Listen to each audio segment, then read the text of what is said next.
Climate alliances might be essential for fighting climate change, but surprisingly, neither the left nor the right loves them. I don't think that the CSO role is going away. I think that ultimately sustainability and climate change makes business sense. The Net Zero Banking Alliance has now come under fire for antitrust allegation, and many members now left the alliance. I think financial institutions will continue having net zero targets without the alliance, but of course this work will be much harder for them.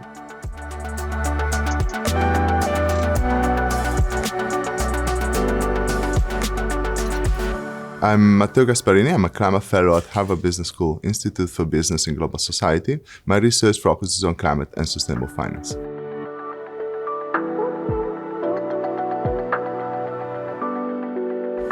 We have seen many changes in the climate finance space after the new administration. We have observed financial institutions reducing their ambition in terms of climate action.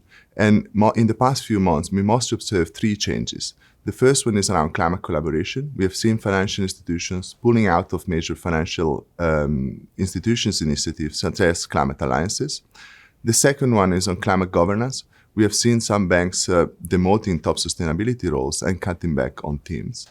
And the third one is around climate strategy. We have seen some financial institutions rethinking their climate strategy in terms of net zero targets, in some cases making them less restrictive.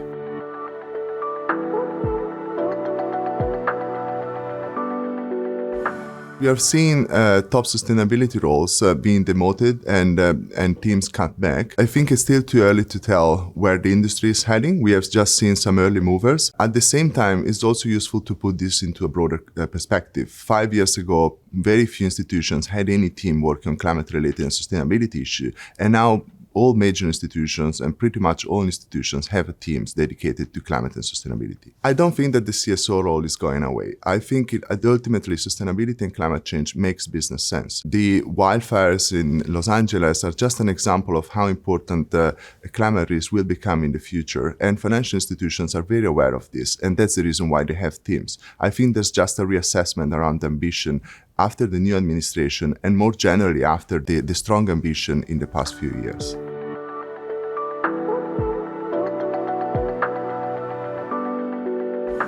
The Trump administration has brought about a new world. The administration has been highly effective in curbing climate action from financial institutions. This has happened mainly through two channels. The first one is using the regulatory channel. An example is the recent revision of the SEC guideline on shareholder engagement. This has basically increased the disclosure requirement for shareholder activism, as well as changed the scope of shareholder engagement.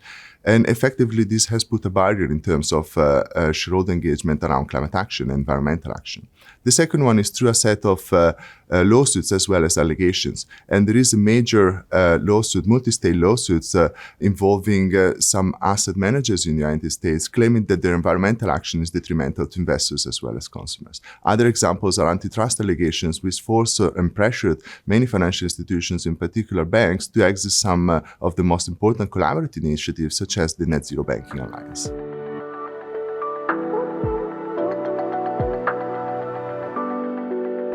The Net Zero Banking Alliance, I think, was a great initiative that brought together banks and increased their ambition to set net zero targets. The Net Zero Banking Alliance has now come under fire for antitrust allegation, and many members now left the alliance. I think financial institutions will continue having net zero targets without the alliance, but of course, this work will be much harder for them to do it individually.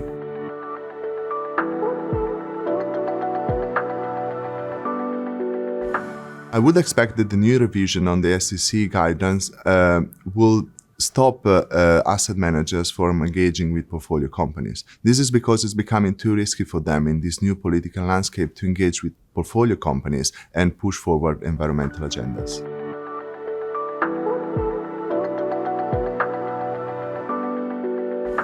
Climate business alliances are a collection of financial institutions, businesses, as well as other organizations with the objective to fight climate change.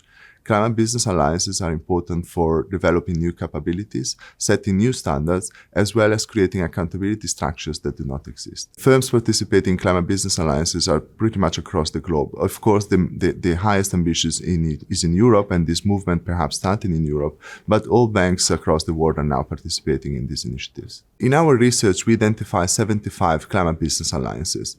These range from setting standards, such as the Science-Based Target Initiative, to developing new capabilities, such as the UNEP-FI. We have also observed cases of creating joint ambitions, such as the Net Zero Banking Alliance and the Net Zero Alliances more in general.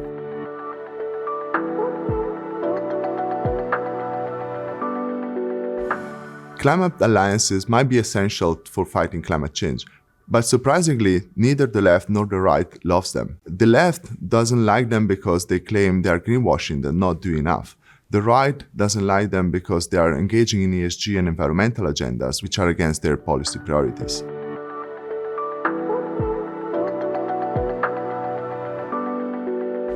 Our research focused on 11 major alliances out of the 75 that we identified in this space. Interestingly, in our research, we find evidence that alliances foster pro-environmental management practices. They foster financial institutions to adopt net zero targets, and we found some evidence of reductions in own emissions. Interestingly, we did not find any evidence consistent with some of the most vocal allegations around antitrust claims in terms of reduced market concentration. We failed to observe that alliances damage shareholder returns in terms of differentials between shareholders' returns for firms that are part of alliances versus those that are not part of alliances. And we didn't even find evidence that alliances are curbing investments in key sectors which could potentially harm consumers through higher energy prices, for example, or through higher prices more in general.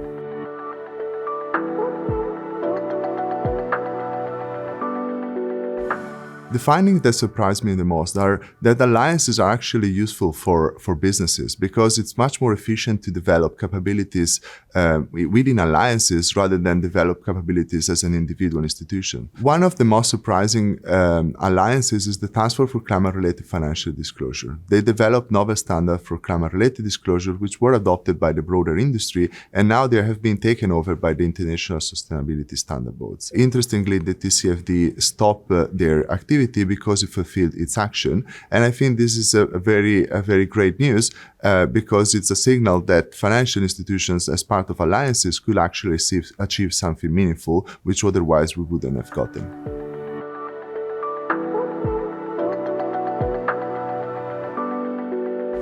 For CEOs considering joining alliances, I think it's important to bear in mind that not all alliances could be effective, but some of them could be particularly important.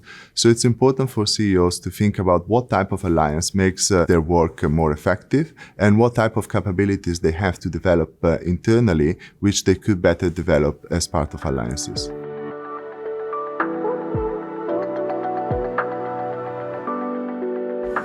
From an organizational perspective, I think there are different archetypes. There are climate alliances that are joined by CEOs. There are climate alliances which are joined by CSOs, or more in general, the sustainability department. And there are some other alliances which are joined by other members of the organization which are not at the C-level. In our research, we found that the most effective alliances are the ones that are led by CEO, are the ones that are focusing on a narrow scope, and are the ones that have the means to achieve their ultimate goals. And they don't have to fight for fundraising, but they actually have to focus just on the implementation and the delivery.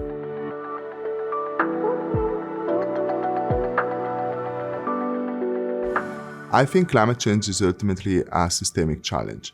And to address systemic challenges, we have to use systemic solutions. Climate alliances are a very important systemic solution in absence of government action. So I think the work of climate alliances could be a necessary condition for climate action, but definitely is not a sufficient condition.